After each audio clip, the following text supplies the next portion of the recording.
कभी सोचा है कि किसी देश का नक्शा उसकी किस्मत कैसी तय कर सकता है? भारत के लिए इसका जवाब छिपा है इसके पहाड़ों में, महासागरों में और दुनिया के नक्शे पर इसकी खास लोकेशन में। तो चलिए आज भारत के भूगोल के कुछ राज खोलते हैं और देखते हैं कि कैसे इसकी जमीन ने इसके इतिहास और आज दुनिया में इसकी भूमिका को एक शक्ल दी है। भारत की कहानी तो हजारों साल पुरानी है, लेकिन इसकी नींव हमेशा से इसकी जमीन ही रही है। तो आइए दुनिया के नक्शे पर थोड़ा जूम इन करें और इस प्राचीन भूमि की स्ट्रेटेजिक पोजीशन को समझने की कोशिश करें। तो हमारी यात्रा शुरू होती है एक बड़े ग्लोबल व्यू से। यहां से हम धीरे धीरे भारत पर फोकस करेंगे ताकि वर्ल्ड मैप पर इसकी सही जगह को समझ सकें। सबसे पहली और सबसे बुनियादी बात, भारत पूरी तरह से नॉर्दर्न हेमिस्फीयर यानी उत्तरी गोलार्ध में है।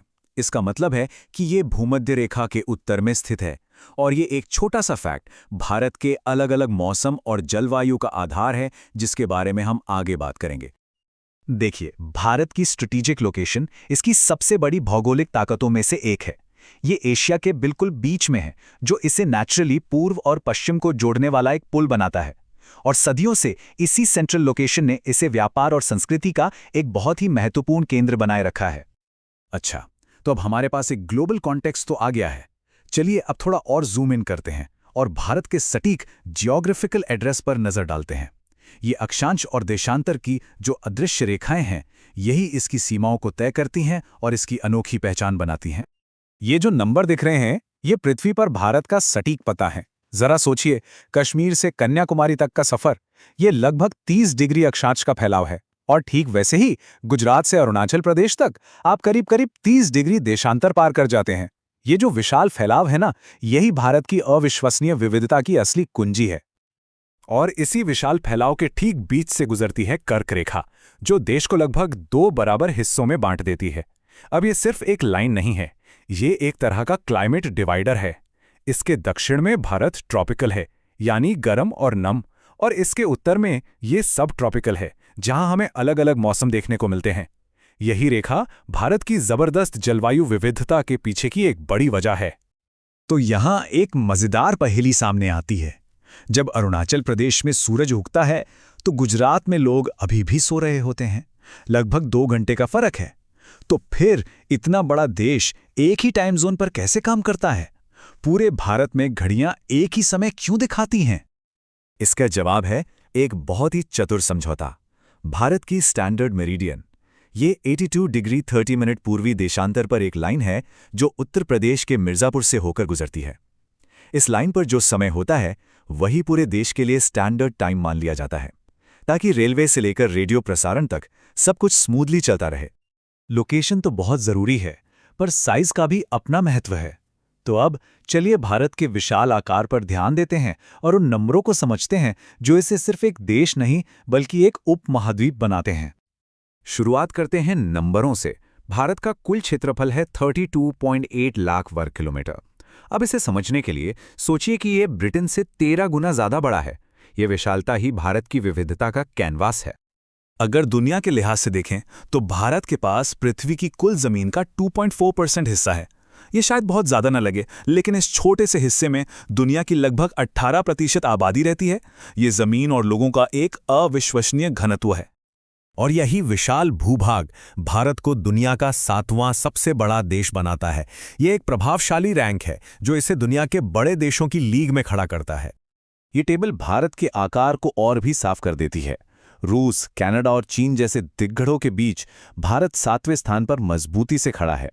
यह हमें याद दिलाता है कि हम जिस पैमाने की बात कर रहे हैं वो सच में बहुत बड़ा है। भारत का पैमाना सिर्फ क्षेत्रफल तक ही सीमित नहीं है। इसकी 15,200 किलोमीटर की जमीनी सीमा इतनी लंबी है कि दुनिया का लगभग आधा चक्कर लग जाए, और इसकी 7,516 किलोमीटर की विशाल तटरेखा द्वीपों को मिलाकर इसके समुद्री इतिहास और भविष्य की कुंजी है।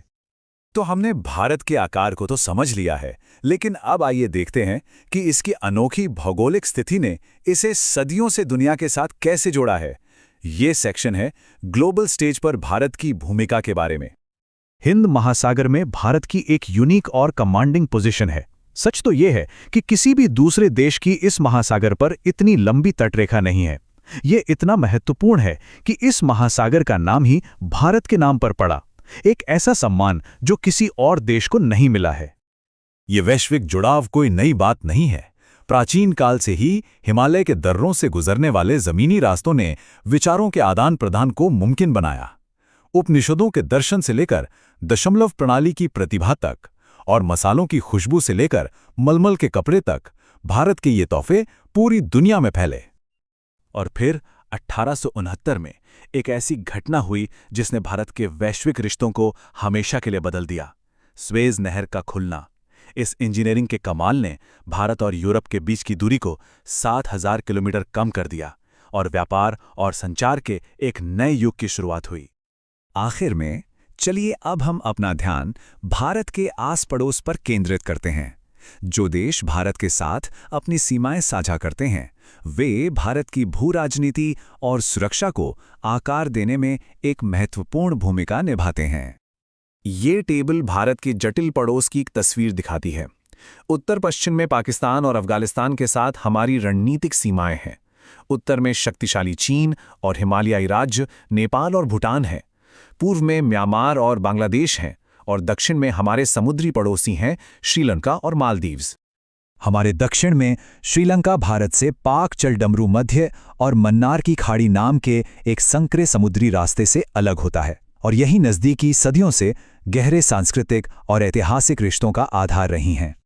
तो हमने भारत के आकार और स्थिति को खंगाल लिया है, लेकिन ये सब हमें एक आखिरी और बहुत ही महत्वपूर्ण सवाल पर ले आता है। अपनी इस अनोखी भौगोलिक स्थिति और गहरे ऐतिहासिक संबंधों के साथ 21वीं सदी में भारत की वैश्विक भूमिका आखिर क्या होगी? इसका जवाब, जैसा कि हमने देखा है, शायद इसके नक्शे में ही लिखा हो।